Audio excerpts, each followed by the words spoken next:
ဟုတ်ကဲ့မင်္ဂလာပါစီရင်ရရဲဖို့တရားဆက်အရေးတွေဖမ်းတာပေါ့နော်ကံပလက်သားဆိုတော့ဗာလည်းမသိဘူး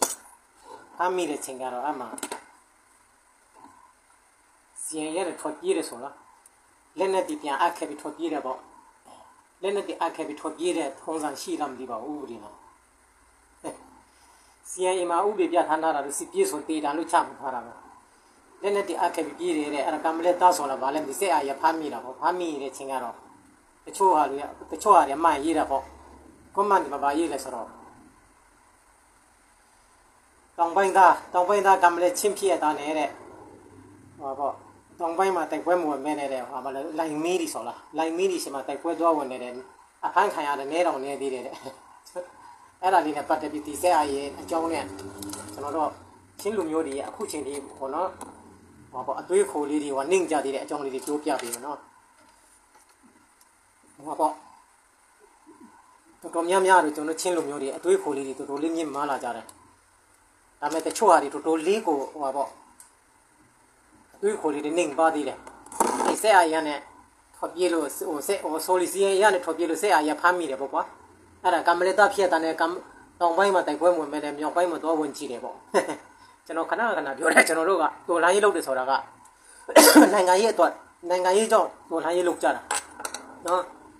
အမျိုးသားရေးနိုင်ငံရေးကြောင့်တော်လိုင်းရေးလုပ်ကြတာဆိုအဲ့ဒီအမျိုးသားနိုင်ငံရေးကိုမသိလို့ရှင်တော့နော်ခွေးယူကိုဟိုအမေယိုကြီးကြိုက်ခိုင်းတာနဲ့အတူတူပဲလို့ကျွန်တော်ခဏပြောတာအခုကျွန်တော်တို့ချင်းနေတကယ်ဟိုတစ်ဖွဲ့နဲ့တစ်ဖွဲ့မကြိုက်လို့ဟိ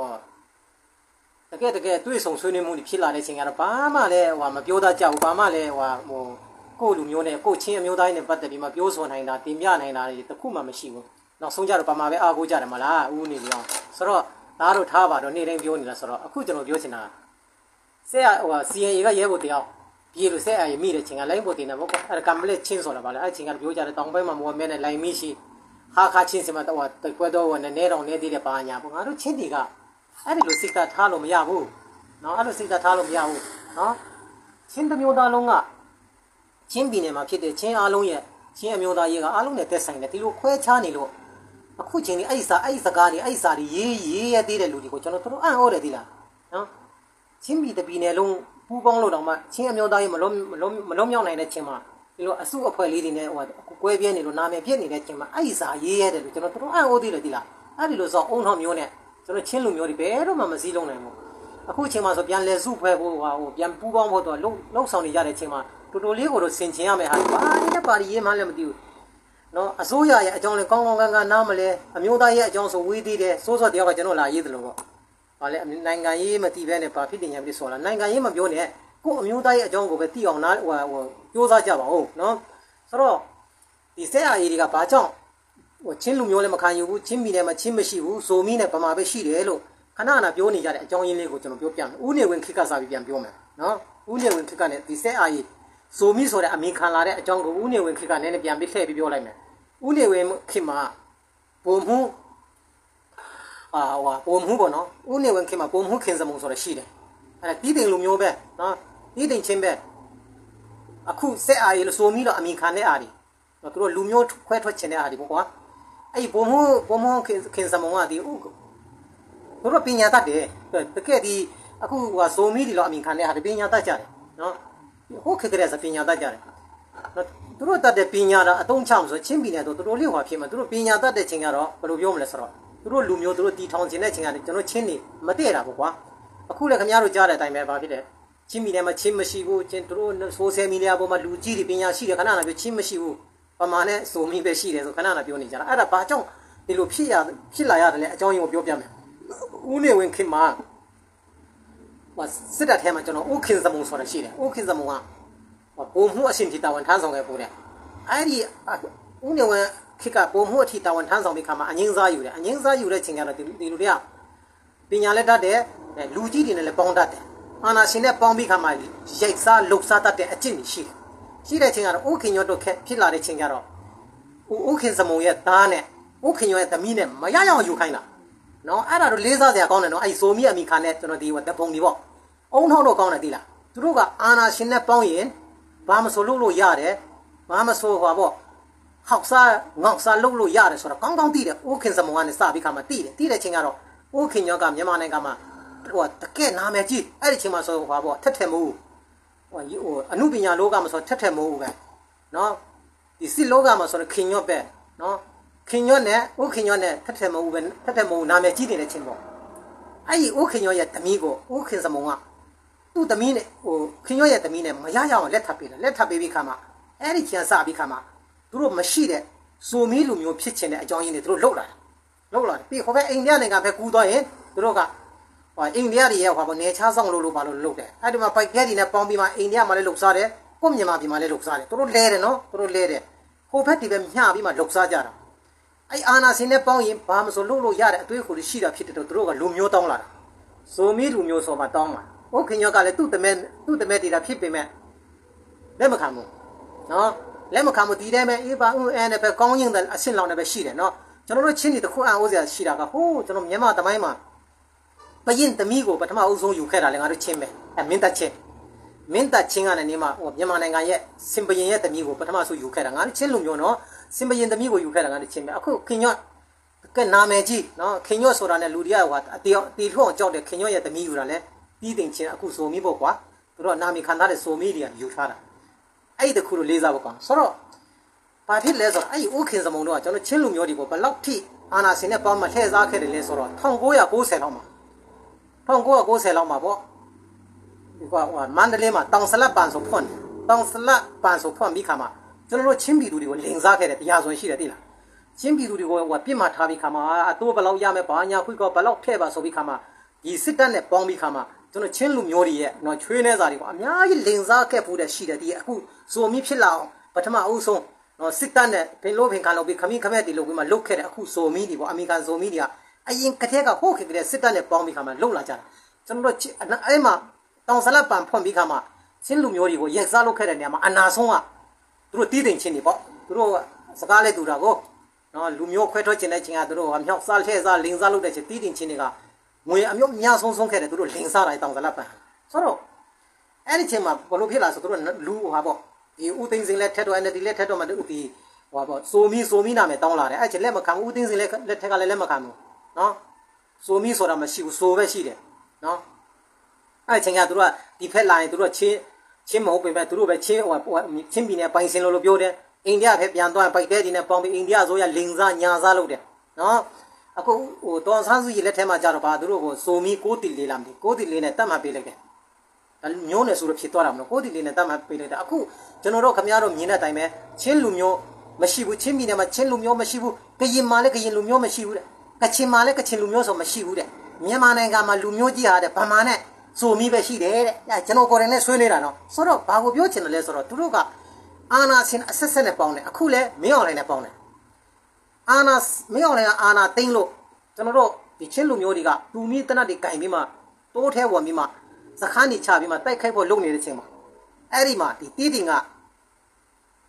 ဟို CDF ပဲထားပါတော့ဟိုစခန်းတစ်ခါမိဆက်အရေးတွေမီးရှို့ပေးတယ်ကြည့်လိုက်တိုက်ပွဲတော့မဝင်ရသေးဘူးတိတ်နေ300ဘူးမီးရှို့ခံခဲ့ရတယ်ထက်ချင်းဆိုတာနော်အဲ့ဒါအာနာစင်နဲ့မင်းအောင်လိုင်းလက်ထက်အထိသူတို့ကဒီဆိုမီးတွေကအာနာစင်နဲ့ပေါင်းရင်လှုပ်ရှားလို့ရမှန်းဟိုညာစားလို့ရမှန်းတီးလို့သူတို့လှုပ်ခဲ့တာကျွန်တော်တို့ချင်းဒီခင်ဗျားတို့တိအောင်လို့ကျွန်တော်ပြောပြတာနော်ဘဟုတုဒအနေနဲ့ပြောပြတာနားမထောင်ချင်းခင်ဗျားတို့သူများခိုင်းဖြစ်မှာသူများပြောတယ်မှာကောင်းရင်တဲ့ပုတ်တင်ညုံဘဝပဲရောက်မှာအခုငါတို့ချင်းတွေကပုတ်တင်ညုံဘဝတွေများနေတော့ကျွန်တော်ခဏပြောပြတဲ့အချိန်မှာနော်နည်းနည်းလေးတော့ကိုယ့်လူမျိုးဖက်မှာနည်းနည်းလေးမဟုတ်အများအဖြစ်တော့ရ90ရာခိုင်နှုန်း80ရာခိုင်နှုန်းကိုယ့်လူမျိုးဖက်ပြန်ပြီးရင်းလာတယ်လို့တွေ့ရတယ်နော်ကျွန်တော်ပြောတာကအလကားသူများတော့ပုတ်ခတ်တာကဲ့ရတာစိုးခတ်တာမဟုတ်ဘူးရာဇဝင်ကိုပြောပြတာနော်အခုမင်းအောင်လိုင်းလက်ထက်မှာလဲစပြီးဖြစ်တာနဲ့ဟိုမင်းအောင်လိုင်းနဲ့ပေါင်းပြီးစခန်းနေတင်းတယ်ကျွန်တော်ပြောခဲ့တယ်လူတိုင်းသိပြီးတာပြောတယ်အခုလဲကြည့်ကြည့်လိုက်ချင်းအမျိုးသားနေ့မှာလဲကြည့်ကြည့်လိုက်နော်နေပြီးတော့မှကိုဆက်အရဲ့ကိုယ်စလဲတွေတွားဆွေးနွေးတယ်မင်းအောင်လိုင်းကမင်းတို့ရအောင်တော့ပြန်သိမ်းဆိုမှချစ်ချင်းပဲဟာစကီနဲ့ထက်ချင်းလက်နဲ့ခရံရိတ်ခါတွေပို့ပေးတယ်ဒါဘယ်သူမှညင်းလို့မရဘူးနော်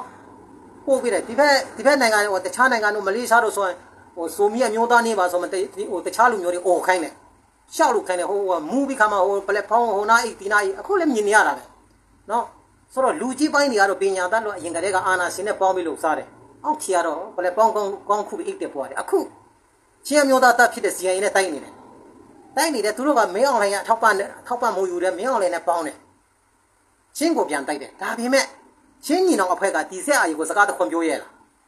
မပြောရဘူး CDF ကများဆက်အာကြီးကခင်ဗျားတို့ချင်းလူမျိုးချင်းတစ်မျိုးသားလုံးကိုစော်ကားတယ်ဗျာချင်းရှက်တာနဲ့ချင်းမရှိဘူးလို့ပြောတယ်ကွာလို့သူတို့ပြောရတဲ့စကားရှိလား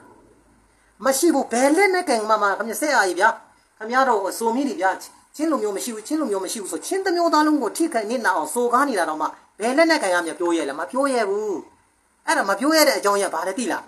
းကျွန်တော်တို့ချင်းတွေက CIA ကိုတော်တော်မုန်းတယ်သိလား CIA ကိုမရှိစေချင်ဘူးအခုမှတော့မင်းအောင်လည်းအာနာတင်ပေါ်လာတဲ့လူတွေကချင်းပြည်နယ်မှာလူရဝန်ချင်တာပေါ့ဒါဥမာဘဒုမှမပုတ်ခတ်ပေါ့ဖြစ်နေတဲ့အကြောင်းအရာကိုပြောတာဒီအရင်ကတည်းကနေလာတဲ့ CIA ကြတော့ဖယ်ထုတ်ပြီးခါမှာအခုမှဖြစ်လာတဲ့ဟာတွေကနော်တင်တန်း၄၅6ရက်တပတ်တက်တဲ့လူတွေကချင်းပြည်နယ်မှာအကြီးအကဲတွေလုတ်ချင်နေကြတဲ့ချာဘလို့မှစင်မပြေဘူးလေနော်သူ့ဟာသူစီရေးနိုင်ငံကြီးနဲ့သူ့လမ်းစဉ်နဲ့သူသွားမှာ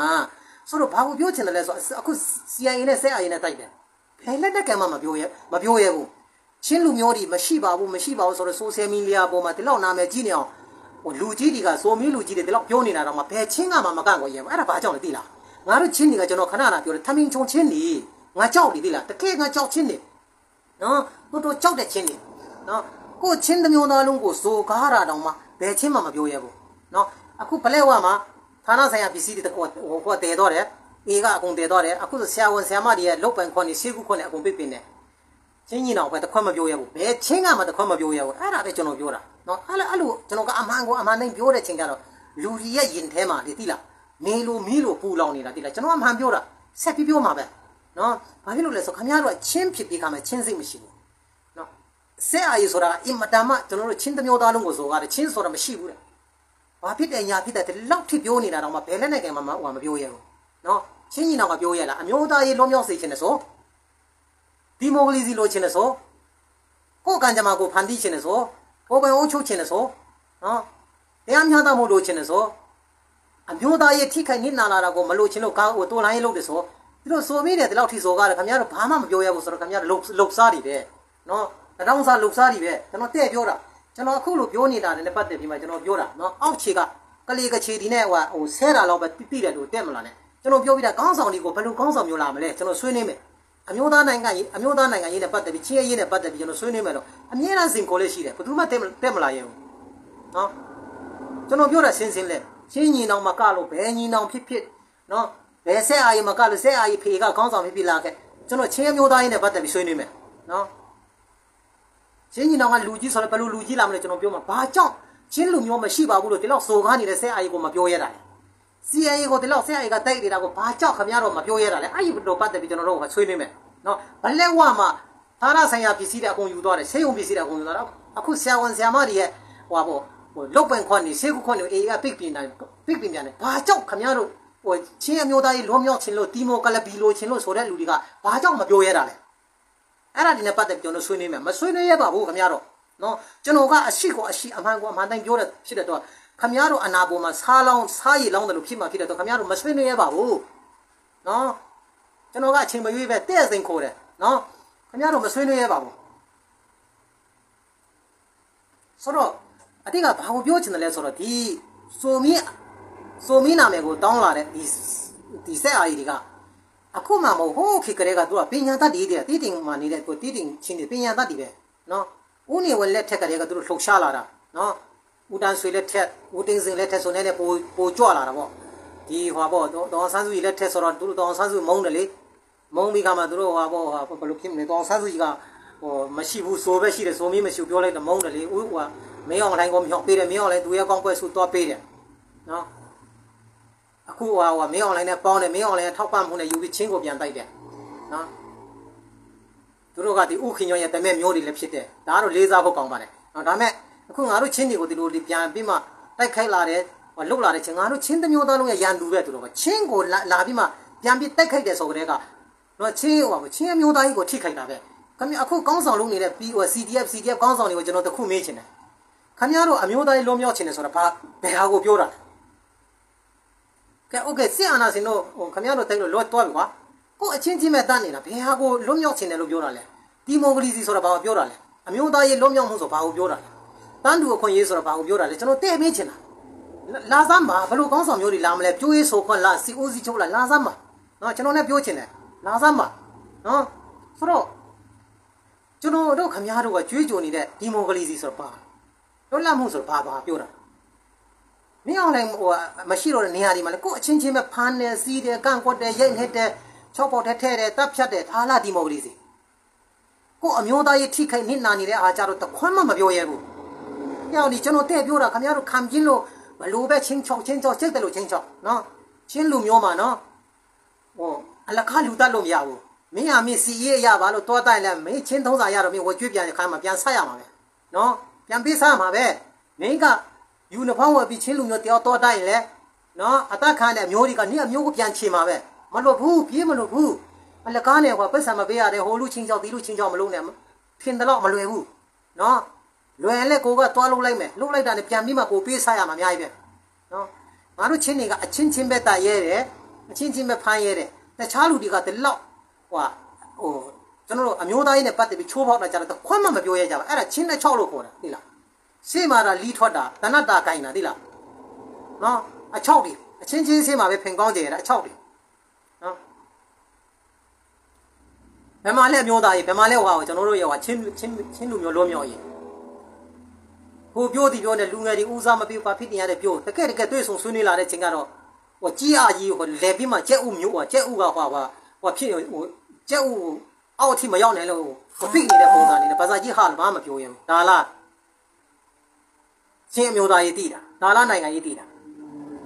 ကျွန်တော်တဲ့ပြောတာအခုကျွန်တော်ချင်းအမျိုးသားရေးတွေတလောက်အစိုးရခံရဘယ်သူမှမပြောရဘူးဒီဆက်အာရေးဆိုတာကနော်ဆက်အာရေးဆိုတာကဒီဖက်ချွန်လုတ်စားတာအိန္ဒိယမှာလည်းလုတ်စားတယ်မြန်မာပြည်မှာလည်းလုတ်စားတယ်ဟိုမှာပိုက်တဲတွေနဲ့ပေါင်းပြီးလုတ်စားတယ်အခုအိန္ဒိယကလည်းလက်နဲ့ကန်လက်မခံလို့လုတ်တယ်အဲ့အခုချိန်မှာကြည့်ကြည့်လေချင်းပြည်နယ်အစိုးရအနေနဲ့အိန္ဒိယနဲ့ကောင်းကောင်းပေါင်းရမှာဟာလေလုယာဆိုပြီးဆူတောင်းနေုံနဲ့မပြီးဘူးအိန္ဒိယအစိုးရနဲ့လည်းကောင်းကောင်းပေါင်းရမှာနော်ဟိုမီဇိုရမ်နဲ့ဒီလောက်ထိအရှင်ပြည်နေမှာတော့ဒီမီဇိုရမ်ဆိုတဲ့ပြည်နယ်ပဲဖြစ်မှာတကယ်တာဝန်ရှိပုဂ္ဂိုလ်ရှိတဲ့အထိဒီအိန္ဒိယအစိုးရတစ်ခုလုံးနဲ့ကိုပေါင်းပြီးမှနေဆက်မှာဒီလိုဖြစ်နေတဲ့အကြောင်းအရာတွေကိုပိတ်ပင်တားဆီးပြီးမှခြေမုံဖို့လို့တဲ့ဒီ CIA တို့ CC အစိုးရတွေပဲအစိုးရဖြစ်ပြီးကွာအုံတော့သုံးဖို့လို့တဲ့ကိုချင်းပြည်သူမှပဲနေပြီးခါမှာဟိုဆူတောင်းနေလို့မရဘူးနော်ဒီဟိုကရင်ပြည်နယ်ဖက်မှာဆိုကြည့်ကြည့်လိုက်နော်စိုးချစ်သူတို့ဘာတို့ဟိုဒီဟိုကရင်လက်နဲ့ကန်ကြည့်ကြည့်လိုက်ထိုင်းနဲ့ပေါင်းတာထိုင်းနဲ့ပေါင်းပြီးတော့ဆုံးကြတော့လူကုန်ကူးတဲ့ဒီကြားဖြန်လုပ်ငန်းတော့မအဲ့လောက်ထင်တာပဲကြီးတယ်ဒီလူပါဝါတာတတိလားထိုင်းနဲ့ပေါင်းတာအင်းကြီးချင်းနဲ့ပေါင်းတယ်ငါတို့ချင်းနေလေအိန္ဒိယအစိုးရနဲ့ပေါင်းတတ်ဖို့လို့တဲ့နော်ကိုမကြိုက်နေတဲ့အရာတွေကိုတင်ပြမယ်ဒီလိုအကြမ်းဖက်မှုဒီလိုရှိတယ်ဘလို့ကူညီဆောင်ရွက်ပေးပါဘလို့ပိုင်အောင်ဆိုဒီလူဒီနေစရာမရှိဘူးနော်ဟိုဘက်ကမောင်းထုတ်လိုက်ဒီဘက်ကပြန်မောင်းထုတ်လိုက်နောက်ဆုံးရတော့ညင်သွားမှာပဲAA နဲ့ sorry CIA နဲ့ဒီချင်းပြည်ဆိုရဒီ CC နဲ့အိန္ဒိယဆိုရနဲ့ပေါင်းဖို့လို့တဲ့မီဇိုလာမှာကျွန်တော်ချင်းလူမျိုးတွေနဲ့ပဲတွားပေါင်းပြီးခါမှာကိုအပြေးမှာအဲ့တခုလေးပဲတွားပေါင်းလို့မရဘူးနော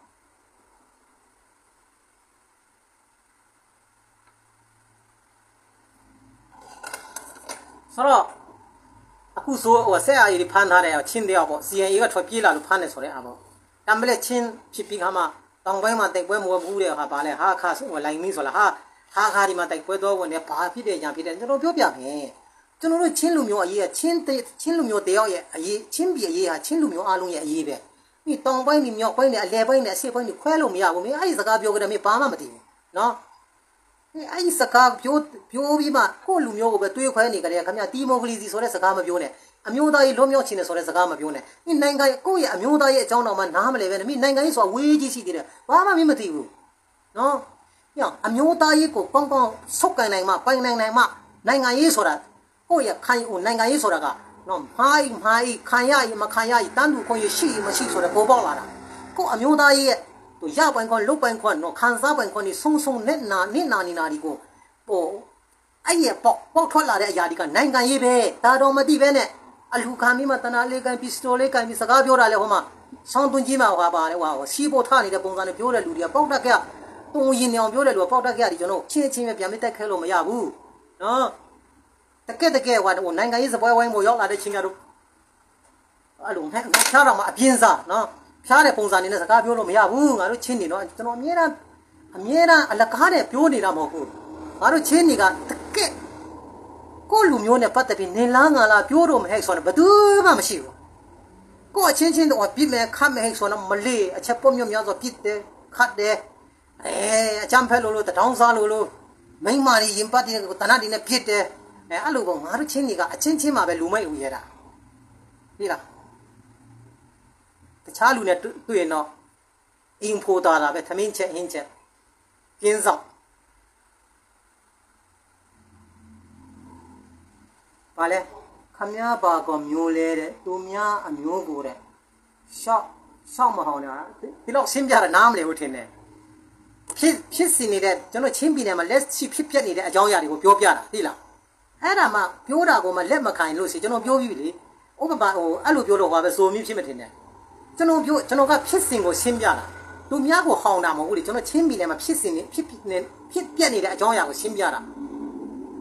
ကိုကမဟုတ်တာလုပ်သေးတယ်နားကြလဲပြင်းသေးတယ်ဆိုတော့မကြားချင်မဆိုချင်းပြည်နယ်မနေနဲ့ပေါ့ဟုတ်တယ်မလားကျွန်တော်ချင်းလူမျိုးတွေရဲ့ဖြစ်ပြနေတဲ့အကြောင်းအရာကိုပြောပြတာအဲ့လိုချင်းပြည်နယ်မှာဖြစ်ပြနေတဲ့အကြောင်းအရာတွေကိုရှင်းပြတာမှလက်မခံခမရလူမဟုတ်ဘူးမေတလိษံနေနော်တယူခွေးဒီလောက်တော့မစောက်တန်ဖို့မရှိတဲ့ကောင်မနေမှာသိလားနော်ကျွန်တော်တို့ချင်းလူမျိုးဒီမှာလက်ရှိဖြစ်ပြနေတဲ့အကြောင်းအရာတွေကိုတလုံးချင်းရှင်းပြတာဒါလက်မခံဘူးဆိုရင်လူမဟုတ်ဘူးနော်ခွေးလောက်တော့မှခမရအသိဉာဏ်မရှိလို့ပဲဖြစ်မှာနော်ရှင်းလား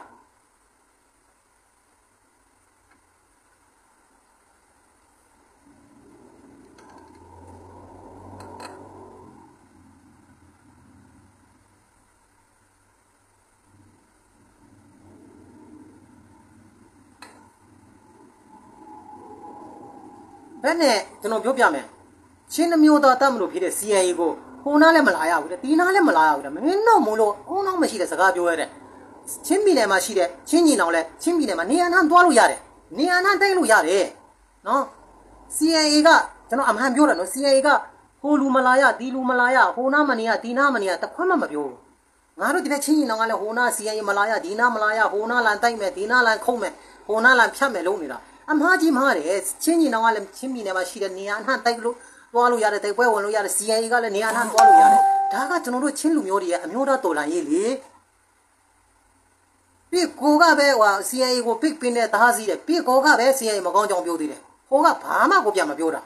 ဆိုးလည်းမပြန်မပြောကောင်းလည်းပြန်မပြောတူတူတိခံပေးတာဒါအမှန်တရားပြောတယ်နော်အဲ့ချင်းကတော့ဘာလဲမနေ့ဟိုမတရားကပြောတယ်တွေ့ပါတယ်ခမရ CIA ပိုးမှာတယ်ဟာကိုအမျိုးသားရေးချင်းလူမျိုးအရေးကို CIA ပိုးမှာတဲ့တူငါတို့ချင်းတွေကတူအောင်အောင်ညံပြတူဟိုဖြစ်တယ်ဟာသိလားနော်သိလားချင်းလူမျိုးကဥပမာပေါ့ချင်းညီနောင်ကိုချင်းညီနောင်ဟိုထောက်ခံတယ်လို့ထောက်ခံတာပိုးမလို့ပြောလို့ရလားသူကချင်းဖြစ်လို့ချင်းညီနောင်ကိုထောက်ခံတာလေငါတို့ချင်းဒီမှာနော်ဘိုးမဆိုတဲ့ဟာဘာမှကိုမသိပဲနဲ့ရှောက်ရောင်တဲ့ချင်းတွေအများရှိသေးတယ်ဘိုးမဆိုတဲ့ကျွန်တော်ပြောမယ်နော်အာနာစင်နဲ့ဘောင်းစားတဲ့ဟာတွေနော်ဘတူသေးသေးငါဟိုကိုကဘာမှမဖြစ်ပြီးဆိုပြီးခါမှာကိုကျိုးတစ်ခုတာကြည့်ပြီးခါမှာအာနာစင်နဲ့နော်အတေရရအစင်ရပူကပြီးမှနော်ပြီးသူမျက်နှာပဲပြန်မမူတဲ့လူတွေကိုဘိုးမလို့ခေါ်တယ်မင်းတို့ပြောတဲ့ဘိုးမဆိုဘာကိုပြောလဲဥပမာပြောမှာကွာချင်းလူမျိုးကချင်းကိုထောက်ခံလို့ဘိုးမလို့ပြောတာကြားလို့တော့ကောင်းသေးတယ်ချင်းဖြစ်ပြီးခါမှာဟိုတခြားလူမျိုးတွေတွားပြီးခါဘိုးမတော့ပိုးဆုပ်ပြီးအတွင်းကပေါင်းပဲလိုက်ဆိုပြီးခါမှာကိုချင်းလူမျိုးပြန်မတိုက်ခိုက်ကြတာများတော့မရှက်ဘူးလားရှက်တဆမ်းပါနော်ချင်းလူမျိုးကဥပမာချင်းကိုအားပြင်ဘိုးမကိုကကြသူများတွေကဟိုဖြစ်နော်အခုအေးဆိုလည်းနည်းနည်းညင်သွားတဲ့ချိန်ကတော့အေးကလည်းနည်းနည်းဘလို့အကြံစီရှိလားမသိဘူးဟို ICNC နဲ့ CC နဲ့ပြန်ပေါင်းနေကြလိုက်ကြဘလဲဝမရှိတဲ့ PC တွေကအကုန်ခိုးပြီးတဲကုန်ပြီအဲ့ဒီချိန်ကတော့ဒီဖက်ကငါတို့ချင်းတွေကနည်းနည်းအဆွဲထုတ်တာတွေညှို့သွားတယ်သိလားအဆွဲတွေကတိုးလာတယ်သိလားဘာကြောင့်လဲသိလားအေးရဲ့နည်းနည်းလေးအေးရဲ့အနေထားလေးကနည်းနည်းလေးဟိုဖြစ်လာတဲ့ချိန်ကတော့ငါတို့ချင်းလူမျိုးတွေအေးအားကိုပြီးဖင်ကောင်းကျင်နေတဲ့လူတွေကအခုနည်းနည်းသူတို့အဆွဲလေးတွေစပြီးကျိုးလာပြီသိလားညင်နေကြတယ်သိလားရှက်လာကြပြီသိလားအခုသူတို့ဒီဟွာပေါ့အေးပိုးမနေတဲ့ချင်းတွေကြည့်ကြည့်လိုက်သူတို့ပို့တင်တယ်သူတို့ကလည်းသူတို့ပို့တင်တယ်သူကပဲမှန်ပြန်ရေးတယ်ကိုမှန်ပြန်ရေးတယ်နှစ်ယောက်ပဲတင်တဲ့လူလည်းသူရေးတယ်လူလည်းသူနော်မိုက်တင်တဲ့လူလည်းသူကိုမှန်ပေးတဲ့လူလည်းသူနှစ်ယောက်ပဲတနာစရာကောင်းတယ်သိလားကြည့်လိုက်နော်ချင်းလူမျိုးကိုတွေးခွဲနေတဲ့လူတွေရဲ့ဘဝတွေကိုတွားပြီးမှသူတို့ရဲ့ဟွာထဲဝင်ကြည့်လိုက်တနာစရာကောင်းတယ်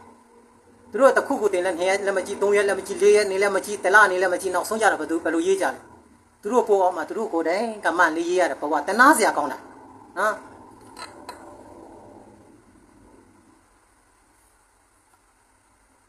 ငါတို့ချင်းနေယောက်ျားပဲကွာနော်ပြောစမ်းပါကိုချင်းလူမျိုးဒီထိခိုက်နစ်နာနာဒီပြောစမ်းပါဟိုဥပမာတစ်ခုပြောပြမနော်ဟိုတနေ့က MMDA တွေကချင်းလူမျိုး6ယောက်ပြစ်တတ်တယ်6ယောက်ပြစ်တတ်တဲ့ချိန်ကတော့ KA မဖြေရှင်းဘူးသိလားပြည်သူတွေကထွက်ပြီးဖြေရှင်းတာသိလားအမျိုးသမီးရအဖွဲ့နဲ့ဒီဟွာပေါ့ဒီအုပ်ချုပ်ရေးအဖွဲ့နဲ့ဖြေရှင်းတာဖြေရှင်းတဲ့ချိန်ကတော့ MMDA ကတခုမှကြာကောင်းကျင်ပေးရတယ်သိလားတည်တဲ့လူတွေကိုလည်းနော်ယိုကြီးပေးမယ်တည်တဲ့လူတွေရဲ့မိသားစုတွေကိုလည်းသူတို့ကူညီထောက်ပံ့မယ်နော်ဟွာပေါ့ပြစ်မှုကျူးလွန်တဲ့လူတွေလည်းအများကြီးမှာဟွာပေါ့အဖြစ်ပေးရေးယူမယ်ဆိုတော့အားလုံးတဘောတူတယ်ဒီဆွေးမောပေးနာမှာတပ်စခန်းလည်းဟိုပြန်ရုံမယ် MMDA စစ်သားလည်းဒီနယ်မှာမရှိစရာဘူးဆိုတော့အရာသားတွေနဲ့ဖြည့်ရှင်းတာတော့အဲ့လိုလည်းထုတ်ပေးတယ်ဟိုမနေတော့ကလည်းကြည့်ကြည့်လိုက်ဟိုအတက်ဟို14နှစ်15နှစ်ရှိတဲ့အရွယ်လေးကို MMDA ကပြစ်တတ်တယ်ပြစ်တတ်တော့အဲ့ဒီမိခင်တွေကိုအမျိုးသမီးရေးရအဖွဲ့ကပဲတွားရှင်းတဲ့ချိန်မှာယိုကြီးလည်းပေးတယ်နော်ယိုကြီးလည်းပေးတယ်အဲ့ဒီမိအိုဖအိုကိုမတေမချင်း MMDA ကလုတ်ကျွေးဖို့တော့တဘောတူတယ်အဲ့ဒါလက်နဲ့ကင်နေတော့မဟုတ်ဘူးပြည်သူတွေကဖြည့်ရှင်းတယ်နော်အဲ့လောက်ထိလူများလူမျိုးတွေထက်မြက်တာနော်ကျွန်တော်တို့ချင်းတွေကပြည်သူမပြောနဲ့အောင်ကျွန်တော်တို့လည်းတမ်းမှဟိုအရာသားမပြောနဲ့အောင်လက်နဲ့ကင်တဲ့လူတွေကပစ္စည်းတို့ခါကြချစ်ပြီးခါမှဟိုအတွဲလေးထွက်တဲ့မောင်းပြန်နေကင်မှဖင်ခန်းစားတော့လီးလို့ချင်းမိနေစီးလုံးမှာတော့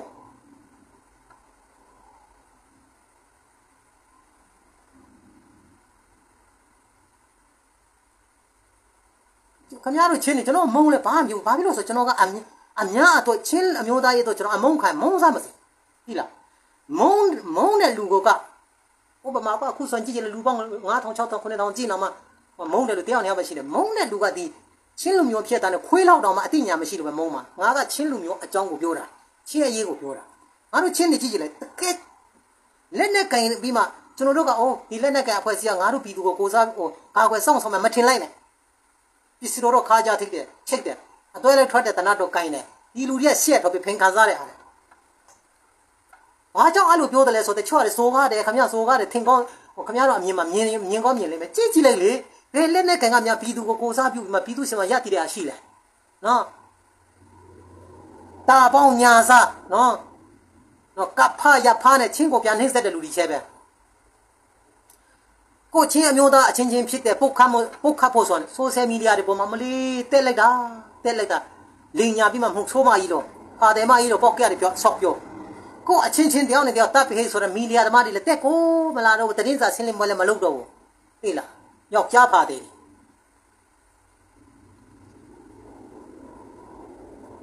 ကျွန်တော်အရင်ကအကြည့်ကြည့်လိုက်နော်ကျွန်တော်ပြောတယ်များမီဒီယာတွေအကုန်ပြန်တင်တယ်သိလားအခုနောက်ပိုင်းဆိုဒီ AA ရဲ့လောက်ရတယ်ငါတို့ချင်းလူမျိုးတွေမှာကျူးလွန်တာတွေကျွန်တော်ပို့ပြီးမှပြောလာတဲ့ချိန်ကတော့မီဒီယာတွေကကျွန်တော်ပြီးတော့ဆိုမမြင်ချင်းတော့အဲ့မီဒီယာစောက်ဖာတယ်မတွေကိုမီကိုလိုမျိုးတွေဘိုးစုံနေတဲ့လူမျိုးကြည့်ကြည့်လေချင်းပြည်နယ်မှာဘလို့ပဲဖြစ်နေဘလို့အဖြစ်ဆိုးပဲဖြစ်နေအဲ့မီဒီယာတွေမမြင်တော့ဘူးအမလိုမျိုးတွေနော်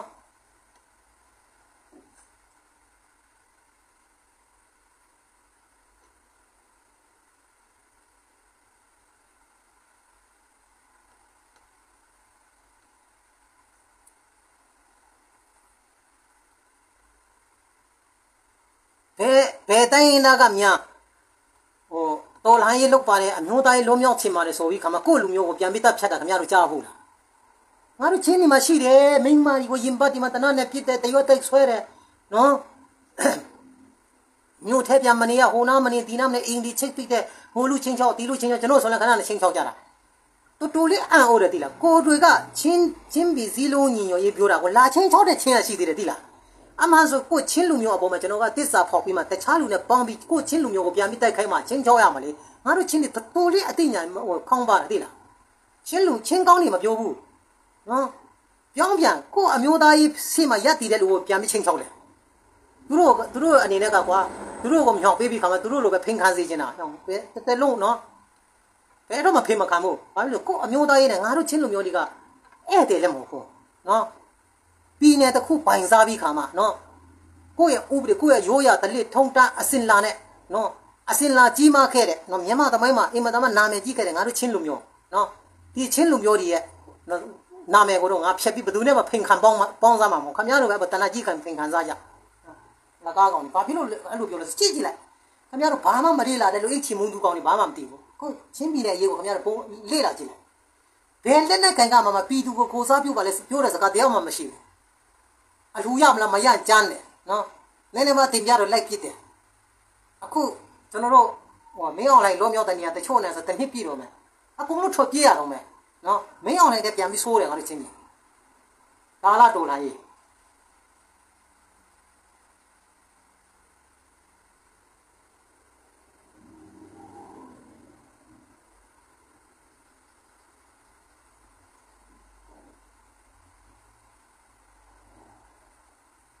ဘယ်လိုလုပ်ကြမလို့ငါတို့ချင်းတယ်ဟိုတနေ့ကပြောတယ်လို့ပေါ့ကိုကအမျိုးသားလုံးမြောက်ဖို့တူလိုင်းလုပ်တဲ့ချိန်ကတော့သူဟာသူစီပဲထောက်ခံစီပြီးပဲထောက်ခံသူဟာသူဘသူ့ကိုမှမထောက်ခံသူဟာသူအရက်ပဲပူဖို့အရက်ပဲစီငါတို့ရအုပ်ချုပ်မအောင်မလူတဲ့ဒီတိုင်းမရှိတာပဲကြန့်ခိုင်ရဲ့ပါတီနဲ့ NLD ပါတီမတည့်ဘူး NLD ပါတီဘက်မှာမြန်မာနိုင်ငံကပြည်သူက95%လောက်ပါတယ်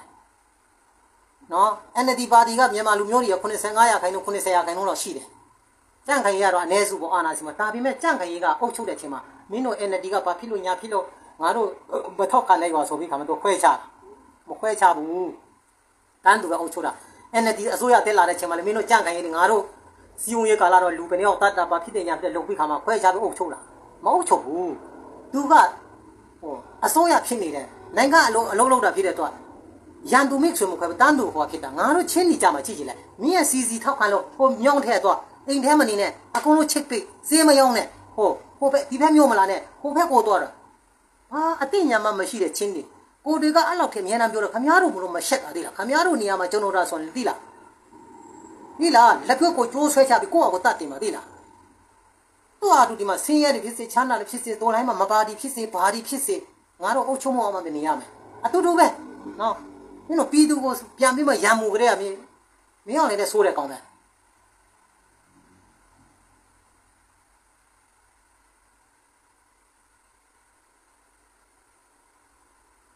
ပြီးအမကျွန်တော်ကြည့်တယ်အမလီကိုချင်းအချင်းချင်းမှညာတွေးခွဲတဲ့စကားတွေပို့ပြီးတင်ပြီးခါမှအမလီဟိုမှာပါလဲအမေရိကန်ဟိုဒေါ်နယ်ထရမ့်ကိုတော့ပုတ်ခတ်တဲ့ချင်းတွေရှိတယ်ငါတအားကြီးချင်တယ်သိလားနော်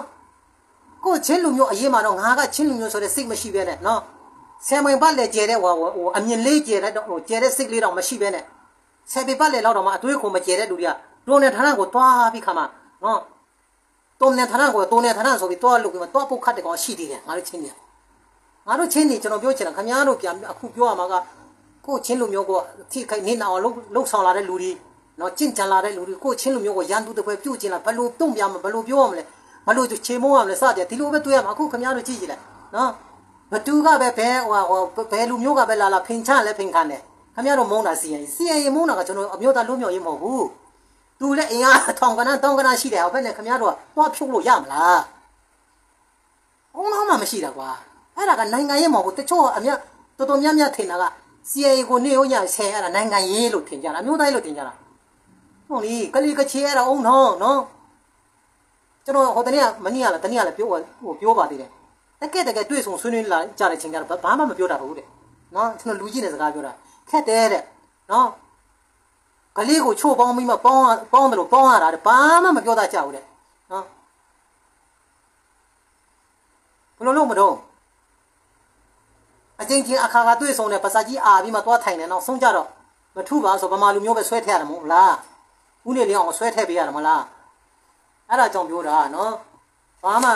အမျိုးသားရဲ့အကြောင်းနားအမျိုးသားရဲ့အကြောင်းနားမလဲနားမှာထားလိုက်နိုင်ငံရေးဆိုဝေးရှိတယ်ဒါပေမဲ့ချင်းငါကချင်းလူမျိုးပဲမင်းလည်းချင်းငါလည်းချင်းဆိုတဲ့စစ်ကလေးပဲထားသားမှာနော်ကျွန်တော်ဘာကိုအတိကနဲ့ဟိုနာကြီးနေတယ်လဲဆိုအခုချိန်မှာကြည့်ကြည့်လိုက်အေကဒီဟို ICNCC နဲ့ CC နဲ့ပြန်ပြီးမှလည်းဒီလိုလေးတွေချင်းအမျိုးသားကောင်စီဖွဲ့ဖို့လုပ်လာတဲ့အချိန်မှာအေကဘလဲမှမရှိတဲ့ PCD တဲတဲ့ဆရာဝန်တွေကိုလုတ်ပိုင်တားမြစ်တဲ့နော်ထူးထူးခြားခြားဘယ်ချင်းမှမပြောရဘူးအခုဆရာရတဲ့ချင်းချင်းမရှိဘူးပြောတယ်ဘယ်ချင်းမှမပြောရဘူးဒါပေမဲ့ချင်းတော်တော်များများကဟိုလက်နက်ကအဖွဲ့အစည်းတွေကစိတ်ထဲမှာလိုချင်နေတာကဆက်အားရ CIA ကိုမြန်သိမ့်ပလိုက်ကောင်းမှာဆိုတဲ့မကောင်းတဲ့စိတ်ကြီးပဲမွေးနေကြတယ်အဲ့ဒါကကျွန်တော်အမျိုးသားနိုင်ငံရေးလွတ်မြောက်ဖို့ဒီမိုကရေစီတော့မပြောနဲ့ဟုတ်မင်းတစ်စပေါဖြစ်နေတာလုံးလုံးဆယ်ကိုမင်းအမျိုးသားရေးတစ်စပေါဖြစ်နေတာနော်